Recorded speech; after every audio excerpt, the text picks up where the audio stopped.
નમસ્કાર દર્શક મિત્રો, આપ જોઈ રહ્યા છો 24 ન્યૂઝ ગુજરાત, જ્યાં સમાચાર છે સત્યના પક્ષે અને જનતાના માટેની લડત છે નિરંતર.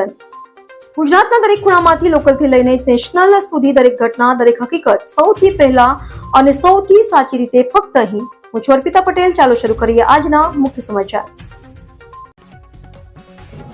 આવા ડાંગમાં ભાજપને મોટો ઝટકો. સૌથી વધુ કાર્યકર્તાઓએ પક્ષ છોડીને કોંગ્રેસમાં જોડાયા.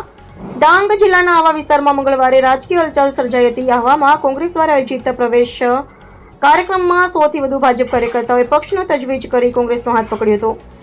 કાર્યક્રમમાં કોંગ્રેસના જિલ્લા તથા તાલુકા સ્તરના આગેવાનો હાજર હતા. નવા જોડેલા કાર્યકર્તાઓએ આક્ષેપ કર્યો હતો કે ડાંગ જિલ્લાના વિકાસ મુદ્દાઓ વર્ષોથી અટવાયેલા છે. જ્યારે રાજ્ય તથા કેન્દ્રમાં ભાજપની સરકાર હોવા છતાં પીવાનું પાણી, ગ્રામ્ય માર્ગો, આરોગ્ય સેવા અને યુવાનોને રોજગાર જેવા પ્રશ્નોનો કોઈ ઉકેલ આવ્યો નથી.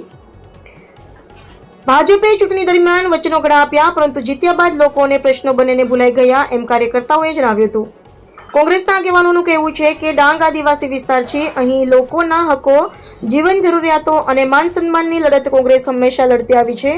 આજે સૌથી વધુ કારીગર ભાઈઓ અમારી સાથે જોડાયા છે. તે સંગઠન માટે મોટી શક્તિ છે. રાજકીય નિરીક્ષકોનું માનવું છે કે ચૂંટણી પૂર્વે આ જોડાણ ભાજપ માટે ચેતવણી સમાન છે, કારણ કે ડાંગ વિસ્તારના મતદાન સમીકરણોમાં ચોક્કસ અસર થઈ શકે છે. ભાજપ તરફથી આ અંગે કોઈ સત્તાવાર પ્રતિભાવ પ્રાપ્ત થયો નથી. રિપોર્ટર હાર્દિક જોશી, સોનગઢ.